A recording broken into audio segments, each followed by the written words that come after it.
नमस्कार दोस्तों, स्वागत है आप सभी का आपके अपने परिवार स्टडी शाला 2.0 में। और आज जो आपकी क्लास होने वाली है दोस्तों, वो क्लास आपकी होने वाली है सीडीपी की, जिसके बारे में हम लोग पहले से चर्चा कर रहे थे कि ये क्लास आपकी शुरू हो जाएगी। तो सीडीपी में आज जो हम लोग पढ़ने वाले हैं वो है संज्ञानात्मक विकास। और संज्ञानात्मक विकास में हम लोग पढ़ेंगे किसे? तो जीन पियाजे को हम लोग पढ़ने वाले हैं आज की क्लास में। ठीक है, देखिए यूपी टेट, सुपर टेट के जितने भी हमारे साथी इस समय हमसे जुड़े हुए हैं वो बिल्कुल एकदम बेझिझक ये वाली क्लास अटेंड करें और जीन पियाजे और संज्ञानात्मक विकास से संबंधित A to Z जितने भी आपके क्वेश्चन बनेंगे जीन पियाजे से, एक एक प्रश्न आपका सही होने वाला है। ठीक है, तो वेलकम, एक बार फिर से आप सभी का स्वागत है आज की क्लास में। और दोस्तों, मैं हूं अंकित वर्मा आप लोगों के साथ, और प्रेजेंट टाइम में मैं भी एक गवर्नमेंट टीचर ही हूं। तो मेरा उद्देश्य ये है कि आप जितने भी हमारे साथी इस समय जुड़े हैं, तो आप सभी जो भी इसमें मेहनत कर रहे हैं, जो आलस नहीं कर रहे हैं, वो सभी आने वाले समय में बेसिक विभाग में सहायक अध्यापक के पद पर कार्यरत रहें। तो मेरी भी यही इच्छा है, इसी इच्छा और लगन के साथ मैं आप लोगों के साथ जुड़ा हूं। तो देखिए दोस्तों, आज की क्लास में हम लोग कवर करेंगे जीन पियाजे। ठीक है, इससे पहले जो है सीडीपी के लिए जो इसमें शिक्षण कौशल, सीडीपी मतलब आप समझ रहे हैं 30 नंबर का आपका इसमें सुपर टेट में पूरा का पूरा आने वाला है। ठीक है, तो उसमें जो 10 नंबर का पार्ट है वो आप जाएंगे तो सीडीपी के नाम से प्लेलिस्ट जो है, प्लेलिस्ट में आपको एक मिल जाएगी सीडीपी की प्लेलिस्ट, उसमें आपको पूरा वो वाला चैप्टर लगभग कवर करा दिया गया पूरा 10 से 12 वीडियोस में। उसे जाकर के आप देखें, वहां पर बहुत ही व्यवस्थित क्रम में सारी चीजें आपके लिए दी गई हैं। आज की क्लास में हम लोग कवर करेंगे संज्ञानात्मक विकास। ठीक है, तो जीन पियाजे का संज्ञानात्मक विकास। तो चलिए दोस्तों, क्लास शुरू करते हैं। हाँ, अगर क्लास आपको पसंद आएगी तो क्लास के लास्ट में जाके आप चैनल को सब्सक्राइब कर लीजिएगा, और जो है ताकि जिससे जितनी भी क्लासेज यहां पर आएंगी वो आपको बराबर मिलती रहेंगी। और हमारा टेलीग्राम परिवार स्टडी शाला 2.0 ऑफिशियल है, उसे भी आप ज्वाइन कर लीजिएगा। हर क्लास की नोटिफिकेशन और करंट अफेयर्स की जो पीडीएफ होती है वो वहां पर आपको प्रोवाइड कराई जाती है। तो चलिए दोस्तों, शुरू करते हैं। देखिए यहां पर जो है सबसे पहले हम लोग पढ़ेंगे जीन पियाजे के बारे में। ठीक है, क्योंकि आपके यूपी टेट जितने भी हमारे साथी हैं जो यूपी टेट या सुपर टेट की तैयारी कर रहे हैं, तो उनके लिए ये चीजें इंपॉर्टेंट होने वाली हैं। सबसे पहले ये है कि संज्ञानात्मक, देखिए सबसे पहले आप ये समझ लीजिए कि संज्ञान क्या होता है। ठीक है, क्योंकि संज्ञानात्मक विकास समझने से पहले आपको समझना होगा संज्ञान, फिर हम लोग समझेंगे कि संज्ञानात्मक विकास क्या होता है। देखिए जो भी ज्ञान जो है बच्चा पर्यावरण या वातावरण आप कह सकते हैं, वातावरण से जितना भी ज्ञान प्राप्त करता है बालक, और उससे वो क्या करता है, कॉन्सेप्ट बनाता है। ठीक है, और कॉन्सेप्ट बनाता है और ये ज्ञान क्या हो जाता है, स्थायी हो जाता है। तो इसी को हम लोग क्या कहते हैं, संज्ञान कहते हैं। किसी भी ज्ञान का जब बहुत अच्छे से ज्ञान हो जाता है तो वही ज्ञान क्या कहलाता है, संज्ञान कहलाता है। और ये क्या होता है, एक स्थायी ज्ञान होता है। तो ये आपको ध्यान में रखना है। ठीक है, किसी भी चीज के बारे में स्थायी रूप से जानना क्या हो जाएगा, संज्ञान हो जाएगा। अब बात आती है संज्ञानात्मक विकास की। ठीक है, तो संज्ञानात्मक विकास के बारे में केवल आप एक चीज समझिए कि ये वही विकास की प्रक्रिया है। जैसे बालक शुरू से सीखना शुरू करता है, क्या करता है वो एकदम जीरो से शुरू करके समस्या समाधान तक सीखता है। तो यही उसका विकास क्या होता है, संज्ञानात्मक विकास होता है। मतलब उसके संज्ञान का जो विकास होता है, किसका, संज्ञान का, मतलब मानसिक क्षमताओं का जो विकास होता है, उसी का क्रम क्या होता है, संज्ञानात्मक विकास हो जाता है। जैसे एक बालक जो होता है, ठीक है, पहले ये एक बालक होता है और उसके बाद जब इसका संज्ञानात्मक विकास हो जाता है तो ये बालक किसमें बदल जाता है, ये अब जो है बुद्धिमान बालक हो जाता है। क्या हो जाता है, ये बुद्धिमान बालक बन जाता है। मतलब उसकी जो मानसिक क्षमता है उसका पूरा का पूरा विकास हो जाता है। तो ये आप समझ गए होंगे अब संज्ञानात्मक विकास। बात करते हैं जीन पियाजे की। तो जीन पियाजे ने कौन सी थियरी दी, तो संज्ञानात्मक विकास की थियरी, मतलब कि थियरी ऑफ कॉग्निटिव डेवलपमेंट किसकी है, तो ये जो है जीन पियाजे की थियरी है, ये आप जानते हैं। अब जो है आगे हम लोग बात करते हैं। देखिए ये चीजें मैं बीच बीच में मिटाता रहूंगा ताकि लिखने का जो है जगह हम लोगों को लिखने की मिलती रहे। देखिए जीन पियाजे जो है ये कहां के दोस्तों रहने वाले, तो ये स्विट्जरलैंड के क्या है, स्विट्जरलैंड के वैज्ञानिक। ये पहले शुरू में ये जीव विज्ञानी थे। ठीक है, उसके बाद इनके प्रयोग ऐसे ऐसे होने लगे, ये बच्चों पर प्रयोग करने लगे, तो ये धीरे धीरे किस में आ गए, तो ये मनोवैज्ञानिक बन गए। ठीक है, तो अभी यहां पर जो इनका जन्म हुआ था, कहां, स्विट्जरलैंड में हुआ था। और दोस्तों अगर हम बात करें कि इनका जन्म जो हुआ स्विट्जरलैंड में कब हुआ, 9 अगस्त। ठीक है, 9 अगस्त 1896 में इनका जन्म हुआ था। ये प्रश्न आपके जो है यूपी टेट और सुपर टेट के दृष्टिकोण से इंपॉर्टेंट हो सकता है, क्योंकि ऐसे प्रश्न उसमें यूपी टेट और सुपर टेट में पूछे जाते हैं, ये आप ध्यान में रखेंगे, ठीक है। जीन पियाजे ने क्या किया कि संज्ञानात्मक पक्ष पर बल देते हुए संज्ञानात्मक विकास सिद्धांत का प्रतिपादन किया। और दोस्तों इन्हें जो है जो विकासात्मक सिद्धांत है, क्या विकासात्मक मनोविज्ञान है, इसका जनक भी इसीलिए कहा जाने लगा, ठीक है। तो ये आप ध्यान रखेंगे कि विकासात्मक मनोविज्ञान जो है इसके जनक कौन है, तो इसके जनक आपके जीन पियाजे हो जाएंगे। अब इनके सिद्धांतों को कुछ और नामों से भी जाना जाता है, आइए उसे भी देख लेते हैं कि किन किन नामों से जाना जाता है। तो इनका एक नाम है विकासात्मक सिद्धांत, तो ये आप समझ रहे हैं कि ये बालक की एक एक कैसे कैसे विकास हो रहा है बालक का संज्ञानात्मक, तो इसीलिए इनका जो है विकासात्मक सिद्धांत हो गया। उसके बारे में इन्होंने बताया और किस अवस्था में कितना जो है उसका विकास हो रहा है उसके बारे में यहां पर चीजें दी गई हैं, तो इसीलिए जो है ये भी इनका जो है नाम हो गया इनके थियरी का, ठीक है। तो ये भी आप ध्यान में रखेंगे। अब आगे देखते हैं, देखिए अब आगे अगर हम बात करें तो इन्होंने जो है कहां कहां पर प्रयोग किया है इस बारे में हम लोग बात करेंगे, ठीक है। ये जो है थोड़ा सा हम, हाँ ठीक है, अब ठीक है, ठीक। तो यहां पर हम लोग बात करेंगे कि ये प्रयोग किस पर, जैसे जब भी आप कोई सिद्धांत पढ़ते हैं तो उसमें आप ये देखते हैं कि इन्होंने किस जो है जद पर प्रयोग किया या किस चीज पर प्रयोग किया है। तो इन्होंने क्या किया, अपने 3 बच्चों पर प्रयोग किया और जो पड़ोसियों के बच्चे होते थे उनके भी व्यवहार का अध्ययन करते थे, उनके अंदर क्या क्या परिवर्तन हो रहा है उसका भी अध्ययन करते थे, ठीक है। तो ये आपसे पूछा नहीं जाएगा वैसे, लेकिन फिर भी आप जानते रहिए।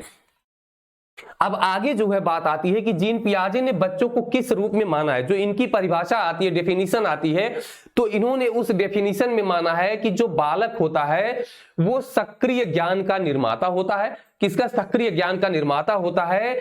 और ये जो है एक नन्हे वैज्ञानिक की तरह कार्य करता है। कैसे? नन्हे वैज्ञानिक की तरह, मतलब वो क्या करता है कि किसी भी विषय के बारे में स्वयं अपने सिद्धांतों का निर्माण करता है, ठीक है। किसी भी विषय के बारे में स्वयं अपने सिद्धांतों का क्या करता है, निर्माण करता है। तो ये आपको ध्यान में रखना है। यहां पर अगर हम बात करें दोस्तों, जैसे सक्रिय ज्ञान का निर्माता होता है, हम लोग क्या करते हैं, एक कॉन्सेप्ट, पहले बालक क्या होता है, उसके मन में एक कॉन्सेप्ट बनता है ना, तो वो कॉन्सेप्ट कैसे होता है, फिर उस कॉन्सेप्ट में कैसे परिवर्तन होता है आगे चल के जब वो सीखते जाता है। जैसे देखिए, पहले हम लोग फिल्मों में क्या करते थे, देखते थे फिल्मों में, ये विवाह फिल्म का जो है सीन है, ये शाहिद कपूर है और ये अमृता राय है। पहले क्या था कि हम लोग यही समझते थे कि इन दोनों की वास्तव में शादी हुई होगी, लेकिन ऐसा नहीं था। जैसे उसमें फिल्म में क्या होता है, विलेन मर जाता है, फिर अगली फिल्म में वही विलेन काम करता है। तो पहले जब हम लोग छोटे थे तो ये समझते थे कि अब तो वो मर ही गया एकदम से, लेकिन ऐसा नहीं होता है। फिर धीरे धीरे क्या हुआ, जब संज्ञानात्मक विकास हुआ तब ये पता चला कि हाँ, ये तो केवल फिल्मों में ऐसा होता है, बाकी ये रियल लाइफ में ऐसी चीजें नहीं है, ठीक है। तो ये 2 चीजें आपको ध्यान रखना है। नन्हे वैज्ञानिक की संज्ञा किसने दी है बच्चों को, तो ये जीन पियाजे ने दिया है, ये आपको ध्यान में रखना है। सक्रिय ज्ञान का निर्माता किसे कहा है बच्चों को, तो किसने कहा है, जीन पियाजे ने कहा है। ये क्वेश्चन आपकी परीक्षा में बन सकते हैं, तो एकदम अच्छे से तैयार रखेंगे। नेक्स्ट है दोस्तों, अगर हम आगे बात करें कि इन्होंने कितनी जो है अवस्थाएं बताई हैं संज्ञानात्मक विकास की, तो जीन पियाजे ने संज्ञानात्मक विकास की ये माफ कीजिएगा अवस्थाएं, तो अभी हम आगे चलते हैं। यहां पर सबसे पहले हम लोग प्रक्रिया पढ़ लेते हैं। प्रक्रिया का मतलब होता है प्रोसेस, या हम लोग पढ़ लेते हैं इसे ही कॉन्सेप्ट कहा जाता है, ठीक है। तो संज्ञानात्मक विकास के कुछ कॉन्सेप्ट हैं जो आपको समझने, मतलब उसमें कुछ टर्म्स आएंगे जो आपको ऑलरेडी समझ के चलने हैं। जैसे जो पहला आपका टर्म है वो है अनुकूलन। अनुकूलन को क्या कहते हैं, एडाप्टेशन होता है, ठीक है। एडाप्टेशन का मतलब क्या होता है कि वातावरण के अनुसार अपने आप को ढाल लेना। क्या करना, अपने आप को ढाल लेना, बदल लेना, ठीक है, सामंजस्य स्थापित करना। तो ये दोस्तों क्या होता है, वातावरण के अनुसार जो है बालक क्या करता है, अपने आप को ढालना शुरू कर देता है, वही क्या होता है, अनुकूलन हो जाता है, ठीक है। अब जैसे अभी क्या होता है, ठंड चल रही है, ठंड के मौसम में क्या है कि हम लोगों ने अपना स्वेटर पहन रखा है ताकि हम लोग वातावरण के अनुसार अपने आप को ढाल सकें। ठीक वैसे ही बालक भी करता है कि अपने जो ज्ञान होता है उसका, उस ज्ञान में क्या करता है, परिवर्तन करता रहता है। जो सीखता है फिर उसको पूर्व ज्ञान से जोड़ता है, फिर परिवर्तन करता है, वही क्या होता है, अनुकूलन होता है। अब अनुकूलन में 2 प्रक्रियाएं होती हैं, कौन कौन सी, एक होता है आत्मसातकरण होता है, और एक आपका जो होता है, हाँ, एक आपका आत्मसातकरण हो जाएगा और दूसरा हो जाएगा समायोजन। ठीक है, तो ये प्रक्रिया आत्मसातकरण मतलब होती है एसिमिलेशन। अब इसको आप क्या करेंगे, देखिए इसमें बालक क्या करता है कि जो उसका पूर्व ज्ञान होता है, पूर्व ज्ञान से वो नए ज्ञान को जोड़ता है। कैसे जोड़ता है ये समझिए, देखिए लिखा है पूर्व ज्ञान को नए ज्ञान से जोड़ता है और दूसरी स्थिति में उसका प्रयोग करता है। समझिए कैसे जोड़ता है, जैसे बालक ने ये एक कुत्ता देखा, अब कुत्ते के क्या है, 2 कान है, ठीक है, इस तरीके से जीभ भी निकालता है, 4 पैर होते हैं इसके, ये बालक ने देखा और बालक को ये बताया गया कि ये क्या है, कुत्ता है। तो बालक ये सीख गया, अब उसका पूर्व ज्ञान बन गया कि इस तरीके की जो भी चीज होगी वो क्या है, कुत्ता है। अब उसने देखा एक सफेद कुत्ता है ये, तो सेम सारी चीजें वही देखी, तो उसने कहा कि ये भी क्या है, ये भी एक कुत्ता है। लेकिन इसी तरीके का एक और जानवर बालक देखता है जो कि क्या है, 4 पैर है इसके, कान भी है, मुंह भी है वैसे ही, और क्या कहता है, बालक कहता है कि ये भी क्या है, कुत्ता है। लेकिन फिर इसमें आता है परिवर्तन कि ये कुत्ता नहीं, ये तो बकरी है। ठीक है, तो ये वाली जो बकरी इसको समझने की प्रक्रिया होती है वो क्या होती है, अब समझिए वो होती है समायोजन। क्या होती है, समायोजन। अब इसके आगे की प्रक्रिया आती है समायोजन, मतलब होता है एकोमोडेशन। ठीक है, ये कैसे आप कहेंगे कि आत्मसातीकरण में नए ज्ञान के प्रयोग से नवीन सूचनाओं के आधार पर क्या होता है, पूर्व ज्ञान में परिवर्तन कर लिया जाता है और वातावरण के साथ सामंजस्य स्थापित कर लिया जाता है।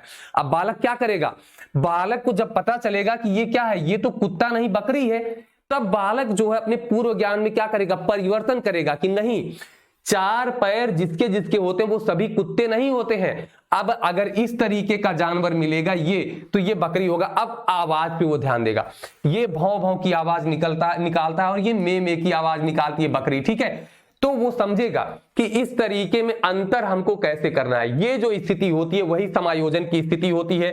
अब समायोजन में जब आप देखेंगे ना, तो ये इन जानवरों में विभेद कर पाएगा। जैसे ये बकरी है, सेम वैसे ही 4 पैर, और इस तरीके से ये बिल्ली होती है, ये कुत्ता होता है, तो बालक इनमें क्या करेगा, सामंजस्य स्थापित किया। अब समझिए पूर्व ज्ञान था कि 4 पैर वाले सभी कुत्ते हैं, लेकिन अब क्या हुआ, सामंजस्य स्थापित किया उसने और परिवर्तन कर लिया कि कुत्ते, बकरी, बिल्ली सब होते हैं 4 पैर वाले। आगे अगर हम बात करेंगे, जो इसका दूसरा कॉन्सेप्ट आता है ये होता है साम्यीकरण का। ठीक है, जब हमने देखा कि वहां पर आत्मसातीकरण चल रहा था और उसके बाद जो है बालक जो है सामंजस्य स्थापित कर रहा था, यहां पर देखिए हाँ समायोजन कर रहा था, तो उस परिस्थिति में एक प्रक्रिया चली, कौन सी, साम्यीकरण की प्रक्रिया। ये क्या होती है, ये आत्मसातकरण और समायोजन के बीच में संतुलन स्थापित करती है। ठीक है, तो वो संतुलन स्थापित की, जैसे वो कुत्ता और बकरी के बीच में संतुलन स्थापित करके बालक ने अपने पूर्व ज्ञान में परिवर्तन कर लिया। अब आगे अगर हम बात करते हैं दोस्तों कि अगला आपका जो कॉन्सेप्ट आता है वो है स्कीमा। क्या है, स्कीमा, ये कॉन्सेप्ट आपको समझना है। तो स्कीमा क्या होता है, ये वातावरण द्वारा अर्जित सभी ज्ञान का एक क्या होता है, संगठन होता है, जिसके आधार पर किसी विषय के प्रति कॉन्सेप्ट बना लेते हैं, वही स्कीमा कहलाता है। अब समझिए, जैसे मान लीजिए आपने वातावरण से बहुत सारी चीजें सीखी, जैसे आपने क्या किया, यूट्यूब देखा, यूट्यूब पर आपने मेरी वीडियोस देखी होगी, या फिर आपको किसी ने रिकमेंड किया होगा कि हाँ एक अंकित सर हैं, उनकी क्लास आप पढ़ सकते हैं और बहुत अच्छा पढ़ाते हैं, ये तो आप मान लीजिए देख रहे हैं, आपको पता चल ही रहा होगा।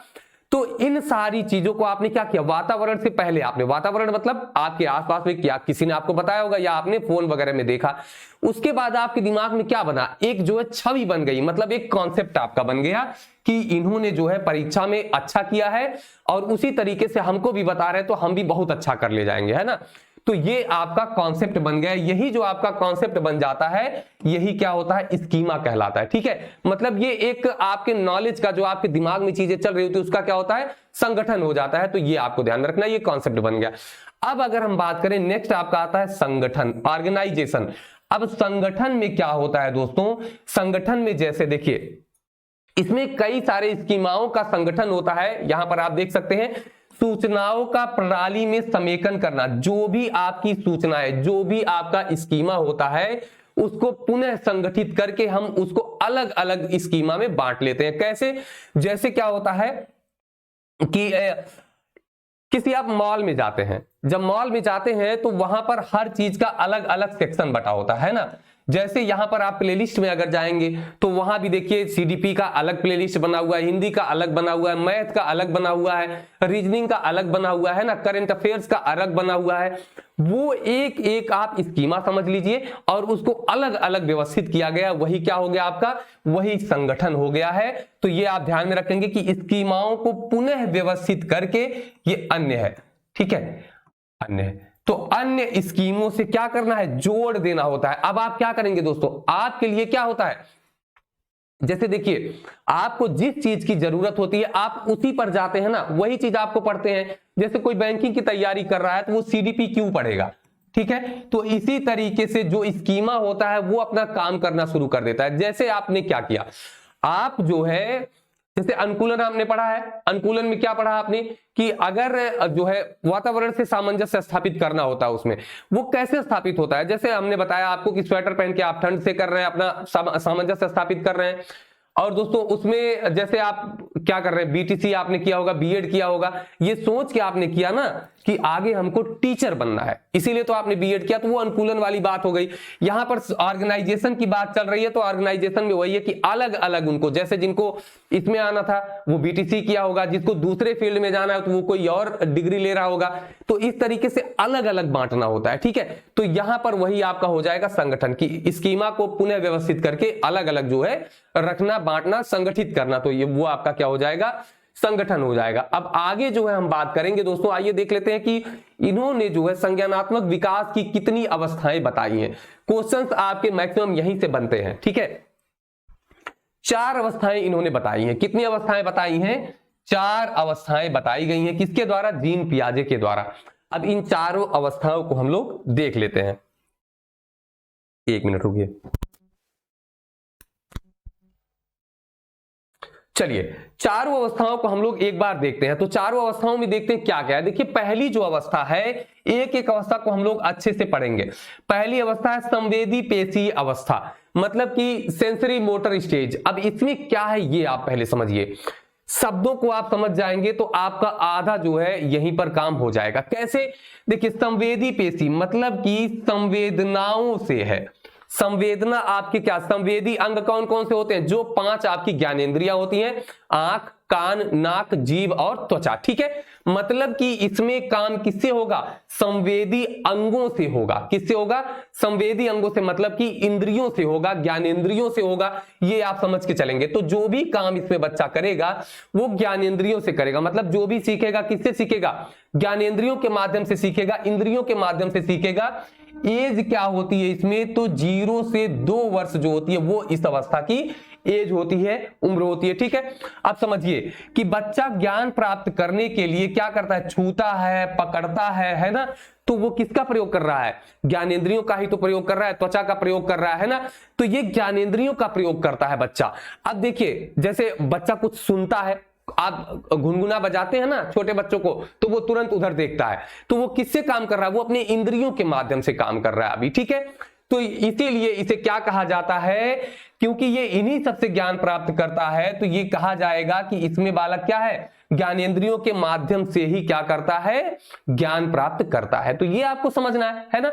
बाकी अगर हम बात करें कि बच्चा कोई भी चीज, छोटा बच्चा होता है ना, कोई भी चीज उसके पास जाती है तो तुरंत मुंह में डाल लेता है ना। कोई भी चीज वो पकड़ता है तो सीधे मुंह में डाल, उसको ऐसा लगता है कि जितनी भी चीजें हैं वो मुंह में डाल के ही उसके बारे में हम कुछ समझ सकते हैं। तो इसीलिए जो है इस अवस्था में जो संज्ञान प्राप्त करने का केंद्र इन्होंने जीन पियाजे ने बताया है, वो किसे बताया, मुख को बताया है। तो ये अगर प्रश्न आपसे डायरेक्ट पूछा जाता है तो ये आप आसानी से लगा देंगे, ठीक है। आगे बात करें, इस अवस्था में वस्तु अस्थायित्व का गुण पाया जाता है। अब ये क्या है, वस्तु अस्थायित्व क्या है, तो समझिए वस्तु अस्थायित्व का मतलब है कि ऑब्जेक्ट परमानेंस, परमानेंस मतलब परमानेंट हो जाना, वस्तु अस्थायित्व मतलब वस्तु जो है स्थायी हो जाती है। तो बालक के दिमाग में, ठीक है, जब ये वस्तु अस्थायित्व का गुण आता है तो क्या होता है, जैसे आप कमरे में कोई चीज ले जाके छिपा दीजिए, आप एक बॉल ले जाके कमरे में छुपा दीजिए, तो बालक के दिमाग में वो चीज छप जाती है कि वहां पर छिपाई गई है। तो बालक जाता है वहां से ढूंढ के लेके आता है। अगर आपने बॉल कहीं और भी छुपा दी तो भी बालक वहीं पहले जाता है कि वहीं पे रखी होगी, है ना, मतलब उसके दिमाग में छवि बन जाती है। आप भूल जाएंगे लेकिन बालक नहीं भूलेगा। तो ये चीज होती है वस्तु अस्थायी। तो आपसे प्रश्न सीधे यूपी टेट सुपर टेट में पूछता है कि जो सुपर टेट में तो नहीं पूछा है, यूपी टेट में पूछा गया है कि किस अवस्था में जो है वस्तु अस्थायित्व का गुण पाया जाता है, ठीक है। और यदि आपको पूछ ले कि किस उम्र में, अगर आपसे एज पूछता है, क्योंकि ये भी दे देता है कि स्लॉट बना के दे देगा 6 से जो है 12 महीने, 12 से 18 महीने, 18 से 24 महीने, तो ये जो गुण आता है वो 18 से 24 माह के बीच में आता है। तो ये भी आपको ध्यान में रखना है, कितना, 18 से 24 माह के बीच में। जो आपका आपने देखा सेंसरी मोटर स्टेज जो है वो 0 से 2 वर्ष है, मतलब 2 वर्ष का मतलब कितना हो गया, 24 माह हो गया, है ना। तो 24 माह मतलब कि लास्ट के जो 6 माह है इस उम्र में, उसी में जो वस्तु अस्थायित्व का गुण पाया जाता है। आगे एक गुण होता है पूर्ववाचिक अवस्था, इसको कहा जाता है। इस स्टेज को पूर्ववाचिक क्यों कहा जाता है, क्योंकि ये अभी बच्चा बोलना नहीं जानता है ना, वाचिक मतलब बोलना नहीं जानता है, इसीलिए इसे पूर्ववाचिक अवस्था भी कहा गया। तो ये भी आप ध्यान में रखेंगे। आगे अब हम लोग देखते हैं दोस्तों नेक्स्ट जो स्टेज है, सेकेंड स्टेज क्या है, ये है पूर्व संक्रियात्मक अवस्था। पूर्व संक्रियात्मक अवस्था, इसको थोड़ा सा अलग अलग करके देखिए तो सारी चीजें अभी क्लियर हो जाएंगी। कैसे, देखिए, ये पूर्व मतलब होता है क्या, पहले। क्या होता है, पूर्व मतलब हो गया पहले। संक्रिया की बात करें तो क्या हो जाएगा, क्रिया, ठीक है। मतलब कि इसमें बालक क्या करता है, क्रिया से पहले की अवस्था है पूर्व संक्रियात्मक।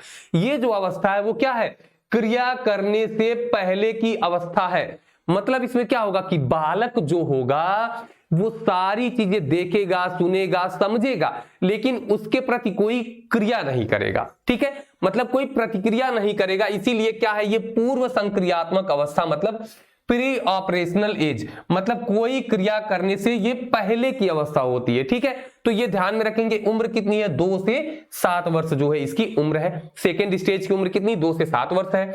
अब ये क्या है, क्रिया करने से पूर्व की अवस्था, देखिए इसीलिए ये लिखा है।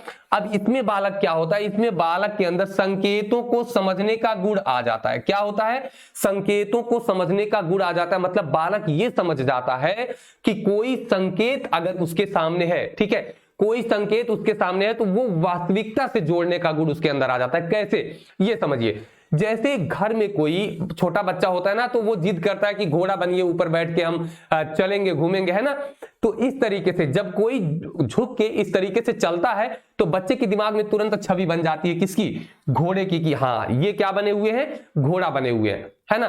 तो मतलब क्या निकला कि संकेत देख के अब बालक समझने लगता है कि ये जो है क्या चीज है। तो इसमें जो है संकेतों को समझने का गुण भी किस अवस्था में आ जाता है, तो पूर्व संक्रियात्मक अवस्था में आ जाता है। ये प्रश्न पूछा भी गया है तो इसे आप ध्यान में रखेंगे। संकेतों का गुण किसमें आता है, तो वो जो है पूर्व संक्रियात्मक अवस्था में आ जाता है। और इसी में बालक क्या करता है, भाषा का प्रयोग भी करना सीख जाता है। अभी क्योंकि मैंने आपको बताया कि इससे पहले वाली जो अवस्था थी वो पूर्ववाचिक अवस्था थी। कैसी थी, पूर्ववाचिक अवस्था थी। अभी ये कौन सी हो गई, ये जो है वाचिक, मतलब अब ये भाषा का प्रयोग बालक करने लगा है, ठीक है, डन है। आगे देखते हैं। अब जीन पियाजे ने इसको भी 2 अवस्थाओं में बांटा है। क्या किया है, जीन पियाजे ने इसको भी 2 अवस्थाओं में बांट दिया है।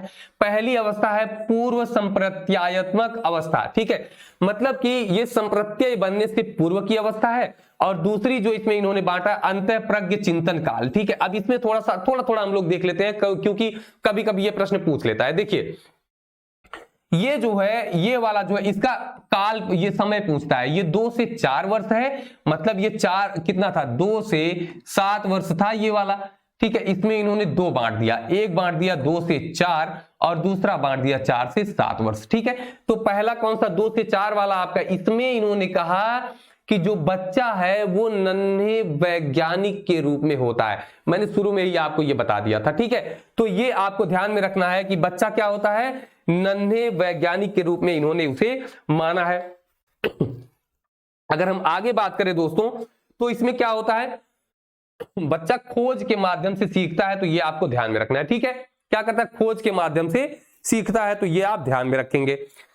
और दूसरी जो अवस्था अंतःप्रज्ञ चिंतन काल है, इसमें बच्चा, हाँ यहां पर बच्चा जो ऊपर वाला है संप्रत्यय काल वाला, इसमें बच्चा क्यों कैसे प्रश्न करना शुरू कर देता है। ठीक है, क्यों कैसे का प्रश्न करना। देखिए जब बच्चे छोटे होते हैं तो कितना सारा प्रश्न पूछते हैं, तो वो वाली अवस्था इसमें आ जाती है। उसके बाद जो इसमें आता है अंतःप्रज्ञ चिंतन काल में, इसमें बच्चा बिना किसी तर्क के कोई भी बात को क्या करता है, स्वीकार कर लेता है। बस इतनी सी चीज आपको ध्यान रख लिए, नोट करिए और इसको एकदम अच्छे से पढ़ जाइए। ठीक है, आगे कुछ इसमें जो है महत्वपूर्ण गुण है जो इस अवस्था में आपको पढ़ने हैं। तो कौन कौन से गुण है एक एक करके हम लोग देखेंगे।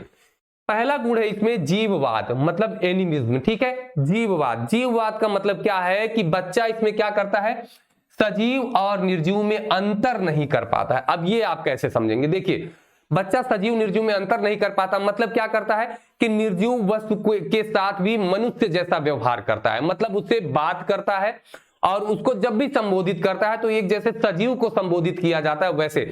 जैसे बच्चा अगर जा रहा होता है और वो मान लीजिए गिर गया, ठीक है, गिर गया तो उसे जमीन पर चोट लग गई। अब वो रोते हुए मम्मी पापा के पास जाता है और वो बताता है कि वो मार दिए, ठीक है, तो वो जमीन की तरफ इशारा करता है कि मार दिए। उसे अभी सजीव निर्जीव में जो है अंतर नहीं पता है। मम्मा जाती हैं जमीन को मार देती हैं तो बच्चा खुश हो जाता है। ठीक है, तो यही होता है जीववाद, मतलब वो क्या करता है, सजीव निर्जीव में अंतर नहीं कर पाता है। आगे अगर दूसरा गुण हम देखें तो दूसरा जो होता है, तो अब आपसे अगर पूछा जाएगा दोस्तों कि जीववाद का गुण किस अवस्था में पाया जाता है, तो आप क्या बताएंगे, तो आप बताएंगे जो है पूर्व जो अब आपका संप्रत्यात्मक काल है उसमें पाया जाता है। ठीक है, माफ कीजिएगा, संक्रियात्मक काल जो है उसमें पाया जाता है जीववाद का गुण। आगे अगर हम बात करें दोस्तों, अगला जो गुण है आत्म केंद्रित या इसे ही स्व केंद्रित या अहम केंद्रित व्यवहार कहा जाता है, मतलब कि ईगोसेंट्रिज्म कहा जाता है। तो इतना नाम याद करने से अच्छा है आप ईगोसेंट्रिज्म याद रखें, क्योंकि इंग्लिश वाला नहीं बदलेगा, हिंदी वाला बार बार आपको बदलते हुए मिलेगा। ठीक है, तो इसमें क्या होता है कि बच्चा क्या सोचता है, बच्चा सोचता है कि जो वह कर रहा है वही सही है और अपनी ही बात को क्या करता है, सत्य मानता है। जैसे अहम ब्रह्मास्मि होता है ना कि हम ही सही हैं, तो ये वाला। जैसे बच्चा अगर रसोई घर में घुस जाता है तो आटा लेके क्या करता है, खेलना शुरू कर देता है, फैलाना शुरू कर देता है। अब अगर कोई उसको मना करता है, उसको हटा के रख दीजिए, तो रोना शुरू कर देगा, है ना। तो ये होता है कि बच्चा अपने आप को ही सही मानता है, उसको जो चीज पसंद है वो सबको पसंद होनी चाहिए, क्यों, वो ऐसा उसका मानना होता है बच्चे का। ठीक है, तो ये होता है जो है स्व केंद्रित, आत्म केंद्रित। जैसे मम्मी का सामान है, कोई दूसरा नहीं छू सकता, वो पकड़ लेगा तुरंत, मम्मा का है, मेरे मम्मा का है, इवन अपने भाई को भी नहीं लेने देगा, भाई बहन को भी नहीं छूने देता है। यही क्या होता है, ये आत्म केंद्रित का गुण होता है। तो ये बच्चे में क्या होता है, पाया जाता है। किसमें पाया जाता है दोस्तों, तो ये पूर्व संक्रियात्मक अवस्था में पाया जाता है। अगला जो आपका गुण होगा अनुक्रमणीयता या अविलोमीयता, इसी को अपलटावी भी कहते हैं। अब इसका एक नाम आपको समझना है, तो इरिवर्सिबिलिटी होती है कि अगर हम किसी समस्या को बालक के सामने उलट करके रख दें तो बालक वो नहीं कर पाता है, तो यही होता है अपलटावी। ठीक है, मतलब कि इस अवस्था में जो है बच्चा पलटावी गुणों को नहीं सीख पाता है ना, पलटावी गुणों को नहीं सीख पाता, मतलब अभी बालक के अंदर अपलटावी वाला गुण है। अब ये समझिए कैसे, जैसे 2 और 3 को जोड़ना है तो बालक जोड़ दिया, 5 लिख दिया, लेकिन अगर इसी को आप उलट के लिख दीजिए, 3 धन 2 लिख दीजिए, तो बच्चा अब सोचने लगता है कि ये क्या है। ये अलग से भले इसे जोड़ेगा लेकिन वो ये नहीं समझ पाएगा कि ये और ये चीज क्या है, एक ही है। ठीक है, तो ये आप समझ गए, पलटावी का गुण इसमें नहीं पाया जाता है। आगे अगर हम बात करें, अगला देखिए, ये 3-4 और है, इसमें देख लीजिए केंद्रीकरण का गुण। तो केंद्रीकरण मतलब सेंट्रेशन का गुण होता है, तो ये पाया जाता है बच्चे में। जैसे कोई वस्तु है उसके कई सारे प्रयोग होते हैं, लेकिन बालक क्या करता है, इसमें केवल जो है इसके एक गुण पर ध्यान देता है। किस पर, केवल एक ही गुण पर ध्यान देता है, तो वो केंद्रीकरण हो जाता है। जैसे अभी जो हम लोग फोन यूज करते हैं, जो छोटे बच्चे होते हैं उनको आप दीजिए, अब तो बच्चे यूट्यूब चलाना सीख गए, फोन से कोई काम नहीं, बस वो लेंगे यूट्यूब चला लेंगे, है ना, बाकी उसके इतने सारे यूज है, उनसे क्या लेना देना है, कोई लेना देना नहीं, ये केवल एक गुण पर ध्यान देते हैं। ठीक है, अगला जो है वो है संरक्षण। संरक्षण मतलब कंजर्वेशन। अब इसमें क्या होता है, जैसे ये गुण है जो इन बच्चों के अंदर नहीं पाया जाता है। ठीक है, पूर्व संक्रियात्मक अवस्था में संरक्षण का गुण क्या होता है, नहीं पाया जाता। ये गुण क्या होता है ये समझिए। जैसे आपको मैं बताऊं, एक 100 रुपए की नोट हो जाए, ठीक है, और 2 जो है 10-10 रुपए की नोट हो जाए, 2 हो जाए।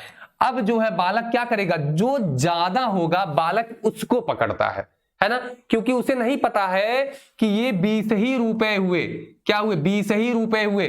बालक केवल यही समझता है कि जो ज्यादा दिख रहा है वही ज्यादा है, समझ रहे हैं आप। और अगर हम बात करें, जैसे कोई वस्तु है, मान लीजिए इतनी बड़ी ये है और इतने ही आयतन में मैंने ये लंबी वस्तु बना दी, ठीक है, तो क्या करेगा बालक, ये बड़ी वाली पकड़ेगा, जबकि दोनों में समान ही कोई भी वस्तु हम रखेंगे तो समान ही आता है। मतलब क्या होता है कि संरक्षण का गुण जो है उसमें नहीं पाया जाता है, समझ गए आप, तो संरक्षण नहीं। अगला है क्रमबद्धता। तो इस उम्र में बालक जो है क्रम रूप से किसी भी वस्तु को व्यवस्थित नहीं कर पाता है। जैसे अभी जो स्कूल में खेल के सामान आते हैं उसमें भी इस तरीके से व्यवस्थित करने वाली चीज, एक ऐसे डंडी होती है, खड़ी होती है, ठीक है, और इसमें इतने बड़े बड़े जो है छल्ले होते हैं, वो व्यवस्थित क्रम में डालने होते हैं, ठीक है। तो ये इसीलिए आता है कि धीरे धीरे बच्चे के अंदर ये गुण विकसित होगा, है ना। तो ये आप ध्यान में रखेंगे कि ये क्रमबद्धता का गुण भी इस अवस्था में, पूर्व संक्रियात्मक काल में नहीं पाया जाता है। ठीक, आगे चलते हैं। अगली अवस्था जो है उन्होंने बताई है, तीसरी जो अवस्था है जीन पियाजे के अनुसार, वो कौन सी है, मूर्त संक्रियात्मक अवस्था। तीसरी अवस्था है मूर्त या स्थूल। अब स्थूल का मतलब क्या होता है, कंक्रीट होता है, ठीक है। मूर्त या कंक्रीट या स्थूल, जो भी आप कहिए। अब मूर्त का मतलब क्या है, आप लोग मूर्ति मूर्ति कहते हैं, मूर्ति का मतलब जो सामने हमको दिखता हो, ठीक है, जो सामने दिखता है वही तो मूर्त है। अब इसमें समझिए कि मूर्त संक्रियात्मक अवस्था मतलब कि मूर्त को देख करके क्या करेगा, संक्रिया करेगा, ये वो वाली अवस्था होगी। मतलब कि जो चीज उसके सामने होगी उस चीज को देख करके वो उसके बारे में बताना सीख जाता है इस अवस्था में, ठीक है। आगे देखते हैं कैसे। सामने रखी वस्तु को देखकर चिंतन करता है, क्या करता है, उसके बारे में वो सोच सकता है, समझ सकता है, उसके गुणों को बता सकता है देख करके सामने, ठीक है। एज कितने से कितनी होती है, तो 7 से 11 वर्ष होती है। ये जो है पूछा जाता है, आपको चारों अवस्थाओं की एज एकदम रट लेनी रहेगी, ठीक है। अब समझिए, अब ये क्या करेगा, जब किसी वस्तु को सामने देख करके चिंतन किया जाता है तो उसे किस चिंतन के नाम से जाना जाता है, उसे मूर्त चिंतन के नाम से जाना जाता है, ठीक है। तो ये आपको ध्यान में रखना है। अब यहां पर देखिए, देख करके अगर चिंतन कर रहा है तो मूर्त चिंतन हो गया। अब बालक के अंदर इस अवस्था में जीववाद, पलटावी, क्रमबद्धता, विकेंद्रीकरण, संरक्षण, जो पिछले गुण नहीं थे वो सारे गुण क्या करते हैं, इसमें आ जाते हैं। हाँ, ये जीववाद का गुण, ये नहीं, ये जीववाद का गुण इसमें नहीं रहता। मतलब कि अब जीववाद मतलब होता है सजीव निर्जीव, ठीक है, अंतर नहीं कर पाना, और इसमें जो है अंतर करना ये सीख जाता है। जीववाद का गुण उसमें था लेकिन इसमें क्या होता है, इसमें समाप्त हो जाता है, अब ये अंतर करना सीख जाता है, ठीक है। तो ये आप समझ लेंगे। आगे अगर बात करें कि ये बच्चा जो होता है आगमनात्मक तर्कड़ा सीख जाता है, आगमनात्मक तर्क करना सीख जाता है। अब आप कहेंगे कि ये आगमनात्मक तर्क क्या होता है, तो दोस्तों आपने जो निगमन आगमन विधियां पढ़ी हैं उसमें क्या होता है, जो आगमन होता है इसमें पहले आपको उदाहरण दिया जाता है, उसके बाद नियम बताया जाता है, ठीक है। उदाहरण के बाद आपको क्या किया जाता है, नियम बताया जाता है। जैसे आपको शरीर के अंग अगर पढ़ने हैं, किसी एक अंग के बारे में बात करनी है, तो पहले आप दिखाएंगे कि ये शरीर है, ये इसके अंग है और इसका काम ये करना है। तो ये पहले आप क्या करते हैं, शरीर को मूर्त रूप में आप दिखाते हैं। मतलब क्या हो गया, पहले आपने मूर्त उसको दिखाया, उसके बाद आपने उसके बारे में क्या बताया, नियम बताया, और जैसे ही इसके बारे में आपने संक्रियाएं बताई, जैसे ही आपने मूर्त से संक्रिया बताई वो किसमें चला गया, मूर्त संक्रियात्मक अवस्था में चला जाएगा, ठीक है। मतलब इसमें क्या होगा, आगमनात्मक तर्क जो है किसमें होगा, ये हो जाएगा आपके इसी अवस्था में जो आपका मूर्त संक्रियात्मक अवस्था है, ठीक है। तो ये सभी गुण आपने यहां पर देख लिए, डन है। आगे चलते हैं। अब नेक्स्ट आपका हो जाएगा, देखिए ये क्लास करने के बाद जीन पियाजे का जितना भी क्वेश्चन आएगा आप हर एक क्वेश्चन करने में सक्षम हो जाएंगे। अगली जो स्टेज आती है वो है औपचारिक संक्रियात्मक अवस्था या फॉर्मल ऑपरेशनल एज। ये 11 से 15 या इससे अधिक, ठीक है, ये भी आपको मिलेगा, या 11 से 15, ठीक है। तो इतने वर्ष जो है इसमें बालक इस उम्र में होता है तो उसके अंदर ये वाले गुण पाए जाते हैं, ठीक है। अब यहां पर हम लोग देखते हैं कि क्या क्या है। देखिए, ये जो औपचारिक संक्रियात्मक अवस्था होती है ये संज्ञान की सर्वोच्च अवस्था होती है। ऐसा क्यों होता है क्योंकि जो बालक होता है अब वो समस्या समाधान के लिए जो उसके अंदर मानसिक क्षमताएं होनी चाहिए वो पूरा का पूरा सीख जाता है, मतलब उसका अब विकास हो चुका है, मतलब कि बालक के संज्ञान का विकास पूरा का पूरा हो चुका है। बालक का संज्ञानात्मक विकास क्या होता है, इसमें पूर्ण हो चुका होता है। तो सबसे जो है क्या होता है, ये जो है सबसे उच्च अवस्था हो जाती है। अब बालक, अभी तक जो बालक मूर्त चिंतन करता था अब वो अमूर्त चिंतन करने लगता है। कैसा? अमूर्त चिंतन। जो वस्तु उसके सामने नहीं भी है उसके बारे में भी वो बताएगा। जैसे मैं पूछूं पर्वत, तो पर्वत की छवि उसके दिमाग में तुरंत बन जाएगी कि हाँ ये पर्वत है, ये बहुत ऊंचा होता है और ऐसे ऐसे इस पे पत्थर और ये सारी चीजें वो तुरंत बताना शुरू कर देगा। ठीक है, मतलब बिना देखे जो है व्याख्या करना शुरू कर देता। जैसे मैं पढ़ा रहा हूं, अगर मैं सामने से हट जाऊं तो भी बालक कहेगा कि हाँ कोई सर है जो पढ़ा रहे हैं, लेकिन पहले क्या था कि सामने रहते हैं तब भी वो बताता है कि हाँ ये है, ऐसे ऐसे हैं, मेरे शर्ट का कलर आपको बताने लगेगा वो। लेकिन अभी क्या है, अब अमूर्त चिंतन वो सोचेगा। जैसे टीचर की बात आएगी तो उसके मन में एक टीचर की छवि उभर कर चली आएगी। ठीक है, तो ये अमूर्त चिंतन हो जाता है। निगमनात्मक तर्क क्या होता है, ये गुण आ जाता है। तो अभी जो आगमन वाला आपने पढ़ा पिछले वाले में कि पहले उदाहरण फिर वो नियम की ओर जाता है। अब क्या करेगा बच्चा, अब जो है ये अमूर्त वस्तुओं के विषय में तर्क करने लगता है, या आप कहिए कि ये अब नियम सीख गया है और नियम से क्या करता है, ये प्रश्नों को हल करने लगता है ना। क्या करता है, नियम से प्रश्नों को हल करने लगता है। तो अब बालक जो है निगमनात्मक तर्क भी सीख गया, मतलब ये किसमें आता है, चौथी अवस्था में जो है ये अमूर्त चिंतन और निगमनात्मक का गुण किसमें आ जाता है, फोर्थ स्टेज में। तो ये पूरा आपका जीन पियाजे का सेशन, इसके जितने भी प्रश्न होंगे अब आप जो है कर पाने में सक्षम हो जाएंगे। आप जितने भी साथी इस समय वीडियो देख रहे हैं वो हमारा टेलीग्राम चैनल है स्टडीशाला 2.0 ऑफिशियल, उसे आप लोग ज्वाइन कर लीजिए। जितनी भी क्लासेज नई आती हैं उनका नोटिफिकेशन वहां पर पहले दे दिया जाता है। तो उम्मीद करता हूं कि ये क्लास जो है आपको एकदम मस्त लगी होगी, पसंद भी आई होगी। जितनी भी चीजें थी मैंने सारी चीजें इसमें बताने की कोशिश की, एग्जाम्पल्स के माध्यम के माध्यम से आपको समझाने की कोशिश की। ठीक है, अगर आपको वीडियो पसंद आई हो तो कमेंट बॉक्स में जरूर लिखिएगा। हर एक जितनी भी वीडियोस, जितने भी इसमें टॉपिक्स थे जो भी आपके लिए परीक्षा के दृष्टिकोण से इंपॉर्टेंट थे, सारी चीजें मैंने इसमें बताई है। अब इसका जो है एक इसी से संबंधित जो भी क्वेश्चंस होंगे उनका एक सीरीज हम लोग कर लेंगे इसमें, ताकि जो है जितने भी क्वेश्चंस हो आपके यहीं पर क्लियर हो जाए। ठीक है, तो चलिए आज की वीडियो यहीं पर समाप्त होगी। क्लास आपको कैसी लगी कमेंट बॉक्स में जरूर बताइएगा। तो फिर मिलेंगे दोस्तों, तब तक के लिए नमस्कार, धन्यवाद, जय हिंद।